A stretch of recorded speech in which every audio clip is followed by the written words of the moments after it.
Welcome to special analysis. నేను రమ్మ మండవ. ఈరోజు అనాలిసిస్లో భాగంగా మనం తీసుకోబోతున్న టాపిక్ ఏంటంటే కేసీఆర్పై తెలంగాణ టీడీపీ క్యాడర్ పగ ఇంకా చల్లారలేదా అని చెప్పేసి నేను టైటిల్ పెడతాం జరిగింది. ఆ అంశం గురించి ఈ రోజున మనం డిస్కస్ చేసే ప్రయత్నం చేద్దాం. ఎందుకు ఈ పరిస్థితి వచ్చింది ఈ రోజున కేసీఆర్కు? తెలంగాణ టీడీపీ క్యాడర్ నిజంగానే ఆయన వెంటబడే ప్రయత్నం చేస్తుందా అంటే అవుననే చెప్పుకోవాలి. ఇక్కడ ఒక ఫ్రీక్వెంట్గా జరుగుతున్న పరిణామాలు మనం చూసినట్లయితే నిజంగా టీడీపీ క్యాడర్ తెలంగాణలో ఎస్పెషల్లీ ఎంత ఎమోషనల్గా ఉంటుంది, అవసరం వచ్చినప్పుడు తమ అవసరం అయినప్పుడు పార్టీకి ఎంత సాలిడ్గా నిలబడుతుంది అనేది ప్రతిసారి కూడా వాళ్ళు ప్రూవ్ చేస్తూనే ఉన్నారు. నిజంగా హ్యాట్స్ ఆఫ్. ఇలాంటి క్యాడర్ పార్టీకి ఉండడం అనేది అది టీడీపీ చేసుకున్న అదృష్టం. టీడీపీ వాళ్ళకి అదృష్టం కాదు, టీడీపీ చేసుకున్న అదృష్టం. ఈరోజు చూసినట్లయితే ఏ ముహూర్తాన కేసీఆర్ చంద్రబాబు నాయుడుతో పెట్టుకునే ప్రయత్నం చేశారో, ఏ ముహూర్తాన ఆయన టార్గెట్ చేసే ప్రయత్నం చేశారో, ఏ నోటుతో అయితే తాను dirty at politician of India అన్నారో చంద్రబాబు నాయుడు పట్టుకొని, the dirtiest politician of India అంటూ కూడా ఆ రోజు కేసీఆర్ చేసిన కామెంట్స్ ఇప్పటికీ టీడీపీ క్యాడర్ మర్చిపోలేదు. ఏ నోటుతో అయితే ఓటింగ్ నోటు విషయంలో చంద్రబాబు నాయుడిని నిద్రపోనీయకుండా టార్గెట్ చేశారో, ఏ నోటుతో అయితే తెలంగాణ నుంచి ఆయన పూర్తిగా వెకేట్ చేయించే ప్రయత్నం చేశారో, ఏ నోటితో అయితే కేసీఆర్ లాంటి వాళ్ళు రిటర్న్ గిఫ్ట్ పేరుతో హడావుడి చేశారో, అవన్నీ కూడా ఒక్కొక్కటికి టీడీపీ క్యాడర్ గుర్తుండే ఉన్నాయి, ప్రతి డైలాగ్తో సహా. అందుకే తమకు అవకాశం వచ్చినప్పుడు ఈరోజు కేసీఆర్ మీద పగ తీర్చుకునే ప్రయత్నం చేస్తున్నారు వాళ్ళు. ఎప్పుడు మనం చూస్తే కాలం ఎప్పుడు కూడా ఒకేలాగా ఉండదు. అందుకే రాజకీయాలు అసలు ఒకేలాగా ఉండదు. అందుకే ఎప్పుడు చెప్తారు విజయానికి తండ్రులు ఎక్కువ మంది ఉంటారు, అపజయాన్ని ఓన్ చేసుకునే వాళ్ళు చాలా తక్కువ మంది ఉంటారని. Once KCR down fall start అయిన తర్వాత ఈరోజు టీడీపీ క్యాడర్ తమకు అవకాశం వచ్చిన ప్రతిసారి కేసీఆర్కి అండ్ టీంకి చుక్కలు చూపిస్తానే ఉంది.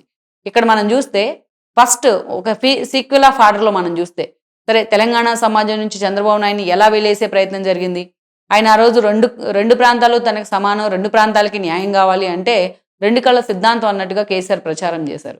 అంతేకాదు చాలా అంశాల్లో చంద్రబాబు నాయుడు గట్టిగా తుమ్మితే కూడా తెలంగాణ వ్యతిరేకంగా ముద్రేసి ఆయన దిష్టి బొమ్మలు కూడా తగలబెట్టేవాళ్ళు. ఆయన పార్టీలో తెలంగాణ నేతలు స్వయంగా లెటర్ ఇచ్చిన తెలంగాణ కావాలని వాళ్ళు వేటాడే ప్రయత్నం చేసేవాళ్ళు. జేఏసీ నుంచి బయటికి పంపించారు. ఇలాంటి దారుణాలు తెలంగాణ ఉద్యమంలో కోకొల్లలు. ఆ రోజు తనకు తానే జాతిపిదిగా ప్రొజెక్ట్ చేసుకునే క్రమంలో కేసీఆర్ చేసిన అరాచకాలు అన్నీ ఇన్ని కావు. మొత్తానికైతే మాత్రం తెలంగాణ రాష్ట్రం వచ్చిన తర్వాత, రెండు రాష్ట్రాలకు ఎన్నికలు జరిగిన తర్వాత చంద్రబాబు నాయుడు వాళ్ళిద్దరి మధ్య దూరాన్ని తగ్గించే ప్రయత్నం చేశారు అమరావతి శంకుస్థాపనకు కేసీఆర్ని పిలవడం ద్వారా. అయినా కూడా ఒక ఓటు నోటు రూపంలోనో, ఒక రాహుల్ గాంధీతో చంద్రబాబు నాయుడు పొత్తులు పెట్టుకుని తెలంగాణలో ప్రచారం రావడం రూపంలోనో ఏదో ఒక రకంగా కేసీఆర్ చంద్రబాబు నాయుడు మీద విషయం జిమ్ముతానే వచ్చారు. ఎంత దూరం విషయం జిమ్మారు అంటే 2018 ఎన్నికల్లో హరికృష్ణ బిడ్డ సుహాసిని టికెట్ ఇవ్వడానికి కూడా అదొక బూతుగా చూపించే ప్రయత్నం చేశారు కేసీఆర్. సుహాసిని టికెట్ అడిగారు, ఆవిడ కూకట్పల్లి టికెట్ ఇచ్చారు. దాంట్లో ఏం అసందర్భం ఉంది? ఎంత దారుణంగా హరికృష్ణను కూడా అవమానిస్తారా అంటూ జూనియర్ ఫ్యాన్స్ని కూడా రెచ్చగొట్టాడు ఆ రోజు కేసీఆర్. అది చంద్రబాబు నాయుడు ఇష్టం, ఆయన ఇద్దాం అనుకున్నారు, ఇచ్చారు. దాంట్లో ఆవిడ ఓడిపోయింది, అప్పుడు టైం కలిసి రాక ఓడిపోయింది, పెర్ఫామ్ చేయలేక. దాంట్లో తప్పే ఉంది టికెట్ ఇస్తే? కేసీఆర్ అలాంటి అంతమందిని తీసుకొచ్చి టికెట్ ఇచ్చారు, మనకు తెలీదా ఇవన్నీ? సో అలా చంద్రబాబు నాయుడిని టార్గెట్ చేయడానికి ఏ అంశమైనా తీసుకునేవాళ్ళు ఆయన. చంద్రబాబు అనే టవరింగ్ పర్సనాలిటీ తనకు నచ్చదు, ఆ పార్టీ కానీ ఆయన కానీ తెలంగాణలో ఉంటే తన పార్టీకి తనకు ఎగ్జిస్టెన్స్ ఉండదు. సో అందుకని ఆయన మొత్తం తను నమ్మిన వాళ్ళందరినీ ఒక ట్రాప్లో పడేసేవాళ్ళు. చంద్రబాబు నాయుడిని ఒక బూచిగా, ఒక భూతంగా తెలంగాణకు చూపించే ప్రయత్నం చేసేవాళ్ళు. ఈ క్రమంలో ఆయన మాట్లాడిన మాటలు ఈరోజు కనుక మనం రికార్డ్ వేసుకుంటే ఒక రోజంతా ప్లే చేసుకుంటూ ఉండొచ్చు. కేసీఆర్ మాట్లాడిన ఒక దారుణమైన లాంగ్వేజ్ గురించి. ఈరోజు రేవంత్ రెడ్డి తిడుతుంటే వాళ్ళు మాట్లాడుతూ ఉన్నారు, ఇది లాంగ్వేజా, నువ్వు బజార్ భాష మాట్లాడుతున్నావు అని. ఇంతకంటే దారుణమైన బజార్ భాష మాట్లాడే హిస్టరీ కేసీఆర్కి ఉంది. మరి ఏ రోజైనా కేటీఆర్ ఖండించాడా తన తండ్రి ఇలా మాట్లాడొద్దు అని చెప్పేసి? చదువుకున్నాడు కదా విదేశాల్లో, ఏ రోజు ఖండించలా. అలా అయినా సరే ఆ తర్వాత టీడీపీ తెలంగాణ ఉద్యమం తర్వాత, రాష్ట్రం సిద్ధించిన తర్వాత టీడీపీ నుంచి 15 మంది గెలిస్తే వాళ్ళలో మ్యాక్సిమం ఒకరిద్దరు తప్ప మొత్తాన్ని లాగేసుకున్నారు కేసీఆర్. వాళ్ళలో సిగ్గు లేకుండా మంత్రి పదవులు ఇచ్చారు చాలా మందికి. ఈయన తీసుకొచ్చిన ట్రెండే ఇది. తర్వాత చంద్రబాబు నాయుడు కూడా ఫాలో అయ్యారు దాన్ని. ఆ తర్వాత చూస్తే 2018 ముందస్తు ఎన్నికల్లో అసలు కారణం లేకుండా ముందస్తు ఎన్నికలకు వెళ్ళారు. కానీ చంద్రబాబు నాయుడు ఆ రోజున కాంగ్రెస్తో పొత్తులు పెట్టుకున్నారు, బీజేపీతో డిఫరెన్సెస్ కారణంగా. దాన్ని కూడా ఒక పెద్ద భూతద్దంగా సృష్టించి దాన్ని తనకు ఎన్నికల ప్రచారంగా వాడుకొని లబ్ధి పొందారు, మరోసారి సీఎం అయ్యారు. రిటర్న్ గిఫ్ట్ పేరుతో నీకు హడావుడి చేసి తన మంత్రులను కూడా తీసుకెళ్లి ఏపీలో డంపు చేసి పడేశాడు జగన్ కోసం. బీజేపీ చేతులు కూడా ఉన్నాయి దాంట్లో. బీజేపీనే కేసీఆర్ని ఒక ఆయుధంగా వాడుకుంది జగన్మోహన్ రెడ్డిని ముఖ్యమంత్రిని చేసేందుకు ఆ రోజున. అది అందరికీ తెలిసిన విషయమే.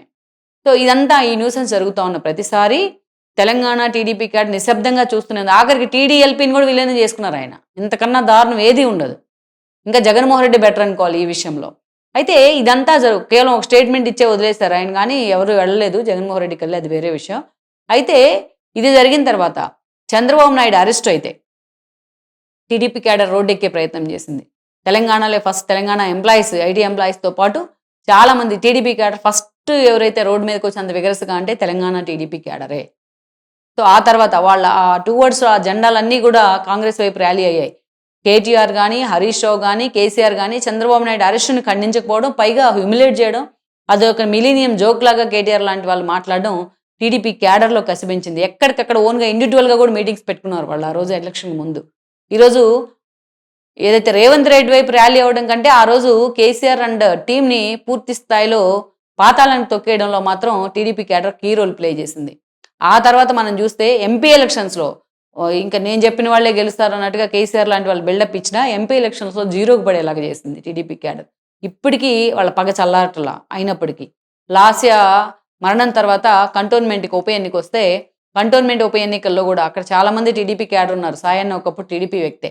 సో అక్కడ కూడా పూర్తి స్థాయిలో బుద్ధి చెప్పే ప్రయత్నం చేసింది టీఆర్ఎస్కు టీడీపీ క్యాడర్.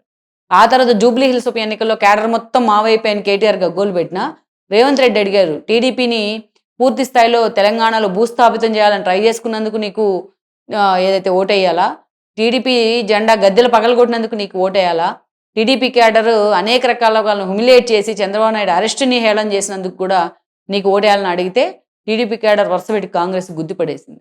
అంటే కేసీఆర్ అనేవాడిని ఈ జన్మలో మేము క్షమించం అనేది మరోసారి ప్రూవ్ చేశారు. ఇక ఆ తర్వాత వచ్చిన అయితే మనం చూస్తే పంచాయతీ ఎలక్షన్స్లో ఇదే జరిగింది. ఈరోజు వచ్చిన మున్సిపాలిటీ ఎలక్షన్స్లో, కార్పొరేషన్స్లో ఇదే జరిగింది. ఎక్కడ టీడీపీకి హార్డ్ కోర్ పాకెట్స్ ఉంటాయని అనుకుంటాము అక్కడ వాళ్ళు మొత్తం ఆ ఓటు అంతా కూడా కాంగ్రెస్ వైపే మళ్ళింది. ఈరోజు క్లియర్గా మనకు అర్థం తెట్టు బీజేపీ వైపు, బీఆర్ఎస్ వైపు వెళ్ళలేదు ఆ ఓటు.